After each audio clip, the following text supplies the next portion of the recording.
This is the campus of the University of Twente, with many buildings and plenty of stories. Throughout history, a lot has happened here, and we will uncover these untold stories and report them to you.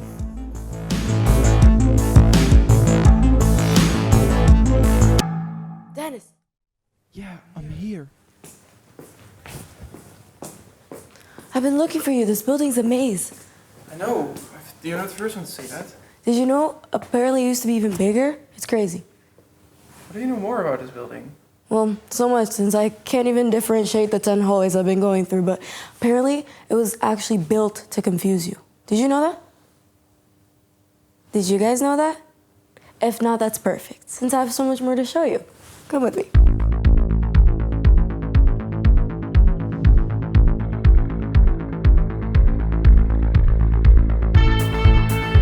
If you think the Cubicus building is large and confusing, wait till you hear this story.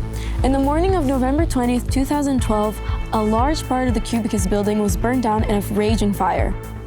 Cubicus, the formerly known TWRC building, abbreviated for, what was it again?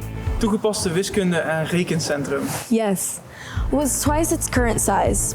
It held the A and D wings, which were burned down. The philosophy and applied mathematics department were there, as well as the formerly known CIV, current LISA, meaning the data network of the university was left to dust.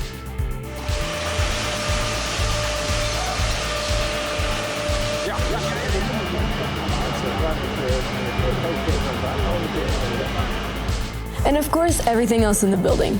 Research papers, exam materials, personal belongings of staffs and students. The total damage of the fire came between 40 million and 50 million euros, but thankfully no one got hurt. On the morning of the fire, communication science lecturer Miriam Galecka was planning to tell her colleagues that she was pregnant. Things took quite a turn when she was hoisted to the top of a burning building to save the exam papers that were there.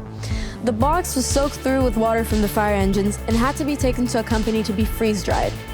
Even though the exams were discolored and the letters were smudged, they were still able to be graded. Now to the part I was very curious about when I first saw Cubicus. Why does it look like that? In 1973, Cubicus was designed by Leo and John. They left the campus master plan in the hands of Van Teyen and Van Hemden. They wanted a young generation of architects to design the most important buildings on campus. These young architects believe in the idea of functionalism. They wanted a small-scale architecture to promote social gatherings for students. Now, if you're wondering why the building is named Cubicus, then I have a big surprise for you. It's due to its cubic appearance! Shocking! Heidenreich and Moll ingeniously put different building parts together. Due to its division into separate elements, the building looks smaller than it actually is.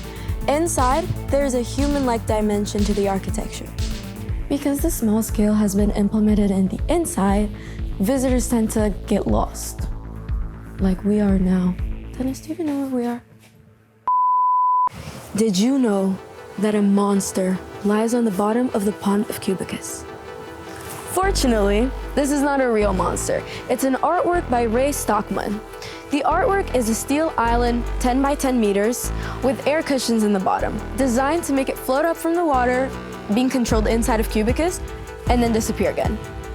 On the day of the installation, June 7, 1975, in front of 80 spectators, one of the cushions broke. Luckily, the cushion could be repaired. In 2007, it was reported that a part of the artwork rose to the surface. According to insiders, the monster still lays at the bottom of the pond, waiting to resurface. Ooh. Are you scared? Terrified.